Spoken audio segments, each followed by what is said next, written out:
മധുരം നമുക്കത് എപ്പോഴും ഇഷ്ടപ്പെടുന്ന ഒരു കാര്യമാണ്. എന്നാൽ എല്ലാ സമയത്തും നമുക്ക് മധുരം കഴിക്കാൻ പറ്റില്ല. എന്നാലും ജിലേബിയും അലുവയും ലഡുവൊക്കെ കാണുമ്പോൾ നമ്മുടെ മനസ്സൊന്ന് കൈവിട്ടു പോകും. ഡിഫറെൻ്റ് ആയിട്ടുള്ള ഒരുപാട് അലുവകൾ കഴിച്ചിട്ടുണ്ട്. തിരുനെൽവേലിയിലെ അലുവ കഴിച്ചിട്ടുണ്ട്. നമ്മുടെ കേരളത്തിലെ അലുവയെ വെച്ച് നോക്കിയാൽ അത് വളരെ ഡിഫറെൻ്റാണ്. അത് ഇതുപോലെ കട്ട് ചെയ്തെടുക്കാനൊന്നും പറ്റില്ല. സ്മൂത്തായിട്ട് വരും. പെട്ടെന്ന് തന്നെ നമുക്ക് വായിലിട്ടാൽ തന്നെ അലിഞ്ഞു പോകുന്ന ഒരു ടൈപ്പ് അലുവയാണ്. പക്ഷേ അത് ഭയങ്കര സ്വീറ്റാണ്. നമുക്ക് സഹിക്കാൻ പറ്റില്ല. അത്രയും മധുരം നമുക്ക് കഴിക്കാനും ബുദ്ധിമുട്ടാണ്. ഞാൻ അലുവ ഉണ്ടാക്കാറുള്ളതാണ്. ഞാൻ പൊതുവെ ഉണ്ടാക്കാറുള്ളത് പൈനാപ്പിളിൻ്റെയും പപ്പായയുടെയും ഇളനീരിൻ്റെയും ചക്കയുടെയും അലുവയാണ് ഞാൻ ഉണ്ടാക്കിയിട്ടുള്ളത് ഇതുവരെ. ചക്ക കൊണ്ടുള്ള അലുവ ട്രഡീഷണൽ ആയിട്ടുള്ള രീതിയിലാണ് ഉണ്ടാക്കാറ്. ഞാൻ ഇപ്പോൾ ഇവിടെ ഉണ്ടാക്കുന്ന അലുവ കഞ്ഞിവെള്ളം വെച്ചിട്ടാണ്. ഫസ്റ്റ് ടൈമിലാണ് ഞാനിത് ഉണ്ടാക്കുന്നത്. എങ്ങനെയാണ് ഉണ്ടാക്കുന്നതെന്ന് നമുക്ക് നോക്കാം. എനിക്കെൻ്റെ ഒരു കസിൻ സിസ്റ്റർ പറഞ്ഞു തന്ന രീതിയിലാണ് ഞാൻ ഉണ്ടാക്കുന്നത്. കഞ്ഞിവെള്ളം കൊണ്ട് അലുവ എന്ന് പറഞ്ഞപ്പം എനിക്ക് ഭയങ്കര അതിശയമായിരുന്നു എങ്ങനെയാണ് അത് ഉണ്ടാക്കുന്നതെന്ന്. അപ്പം ഇങ്ങനെയാണെന്ന് പറഞ്ഞു തന്നു. അതേ രീതിയിലാണ് ഉണ്ടാക്കുന്നത്. ആവശ്യമായ ഇൻഗ്രീഡിയൻസ്: നെയ്യ്, കപ്പലണ്ടി, കാഷ്നട്ട്, അരിപ്പൊടി, ബീട്രൂട്ട്, പഞ്ചസാര, കഞ്ഞിവെള്ളം, ഏലക്ക. ഞാനിവിടെ കഞ്ഞിവെള്ളം എടുത്തിരിക്കുന്നത് 1.25 കപ്പാണ്. അരിപ്പൊടി 4 സ്പൂണാണ്. പഞ്ചസാര ഓരോരുത്തരുടെയും ഇഷ്ടത്തിനനുസരിച്ച് എടുക്കുക. മധുരം കൂടുതൽ വേണമെങ്കിൽ കൂടുതൽ എടുക്കുക. വീട്ടിലാക്കുന്നതല്ലേ, അത്രയും മധുരം വേണ്ട എന്നുണ്ടെങ്കിൽ ഒരുപാട് എടുക്കണ്ട. നമ്മൾ ചേർക്കുന്ന പൊടി നൈസായിരിക്കണം. അത് വറുത്ത് വെച്ചതായിരിക്കണം. ഞാനിവിടെ എടുത്തത് പത്തിരിക്ക് ചേർക്കുന്ന പൊടിയാണ്. വളരെ നൈസാണ്.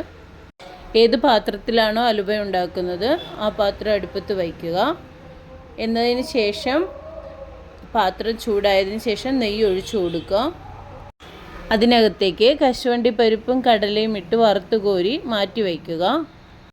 ആ പാത്രത്തിനകത്തേക്ക് കഞ്ഞിവെള്ളം ഒഴിച്ചു കൊടുക്കുക. കഞ്ഞിവെള്ളം അരിച്ചിട്ട് വേണം ഒഴിച്ചു കൊടുക്കുവാനായി. ചോറിൻ്റെ വറ്റെല്ലാം പൂർണ്ണമായി മാറ്റിയെടുക്കണം. കളറിന് വേണ്ടിയാണ് നമ്മൾ ഇതിനകത്തേക്ക് ബീട്രൂട്ട് ആഡ് ചെയ്യുന്നതെങ്കിലും ബീട്രൂട്ടിൻ്റെ പൂർണ്ണമായ കളർ കിട്ടുകയില്ല. അരിപ്പൊടി ഇടുമ്പോൾ ബീട്രൂട്ടിൻ്റെ കളർ മാറി വരും. നമ്മൾ ഒഴിച്ചു കൊടുത്തിരിക്കുന്ന കഞ്ഞിവെള്ളത്തിലേക്ക് കട്ട് ചെയ്ത് വെച്ചിരിക്കുന്ന ബീട്രൂട്ട് ഇട്ട് കൊടുക്കുക. അത് നന്നായി തിളച്ചതിന് ശേഷം ബീട്രൂട്ട് അതിൽ നിന്ന് എടുത്തു മാറ്റുക. ബീട്രൂട്ട് പൂർണ്ണമായി എടുത്തു മാറ്റണം. അത് കഴിഞ്ഞ് നമ്മൾ അളന്ന് വെച്ചിരിക്കുന്ന അരിപ്പൊടിയിലേക്ക് ബീട്രൂട്ട് ഇട്ട് തിളപ്പിച്ചിരിക്കുന്ന കഞ്ഞിവെള്ളം ഒഴിച്ചു കൊടുക്കുക. എന്നതിന് ശേഷം അത് അരിച്ചു മാറ്റിയെടുക്കുക. അരിച്ചെടുത്തിരിക്കുന്ന ആ വെള്ളം കഞ്ഞിവെള്ളത്തിലേക്ക് ഒഴിച്ചു കൊടുക്കുക.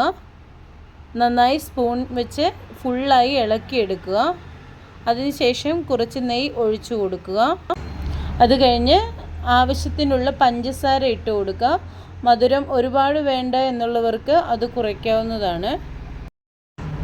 ഈ മിശ്രിതം കുറുകി വരുവാൻ ഒരുപാട് സമയമെടുക്കും. കൈവിടാതെ ഇളക്കിക്കൊണ്ടിരിക്കണം. നെയ്യ് ഉപയോഗിക്കുന്നതാണ് കുറച്ചുകൂടെ ടേസ്റ്റ്. വെളിച്ചെണ്ണ ആയാലും കുഴപ്പമില്ല.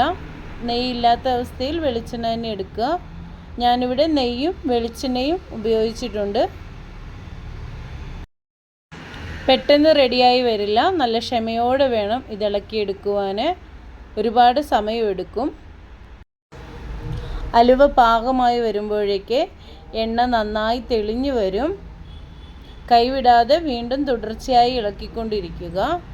ആ സമയത്തേക്ക് വറുത്ത് വെച്ചിരിക്കുന്ന കശുവണ്ടി പരിപ്പും കപ്പലണ്ടിയും ഇട്ട് കൊടുക്കുക. സ്വല്പം ഏലക്കാപ്പൊടി ചേർത്ത് കൊടുക്കുക.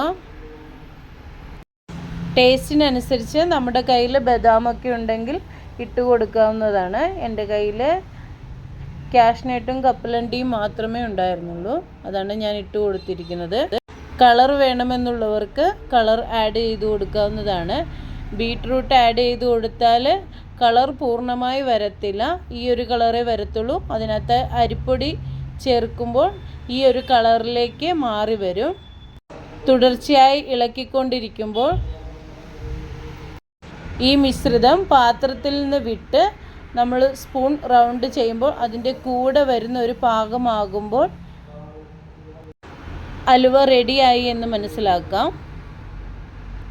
നമ്മൾ ഉപയോഗിക്കുന്ന എണ്ണ, നെയ്യെല്ലാം വെളിയിലേക്ക് ഫുള്ളായി തെളിഞ്ഞു വരും. അതാണ് അലുവയുടെ കറക്റ്റ് പാകം. ഏത് പാത്രത്തിലേക്കാണോ നമ്മൾ ഇത് ചേർത്ത് കൊടുക്കുന്നത് ആ പാത്രത്തിൽ അല്പം നെയ്യ് ഒഴിച്ചു കൊടുക്കുക. നമ്മുടെ കയ്യിലുള്ള കാഷ്നട്ട് പൊടിച്ചിട്ട് കൊടുക്കുക. എന്നതിന് ശേഷം പെട്ടെന്ന് തന്നെ ഈ മിശ്രിതം അതിനകത്തേക്ക് ചേർത്ത് വയ്ക്കുക. അലുവ സെറ്റായി വരുവാൻ ഏകദേശം 3 മണിക്കൂർ എടുക്കും. ഫ്രിഡ്ജിൽ വെക്കണമെന്നില്ല, പുറത്ത് തന്നെ വെച്ചാൽ മതി. ഒരുപാട് പരന്ന പാത്രത്തിൽ വെക്കാതെ കുറച്ച് കുഴിയുള്ള പാത്രത്തിൽ ഇട്ട് വെക്കുന്നതാണ് നല്ലത്. നമുക്ക് കട്ട് ചെയ്യുമ്പോൾ ഒരുപാട് നല്ല തിക്കായിട്ട് തോന്നും. എല്ലാവരും വീട്ടിൽ ഉണ്ടാക്കി നോക്കുവാൻ ശ്രമിക്കുക, വളരെ നല്ലതാണ്. വീഡിയോ ഇഷ്ടപ്പെടുകയാണെങ്കിൽ എന്നെ ഒന്ന് സപ്പോർട്ട് ചെയ്യുക.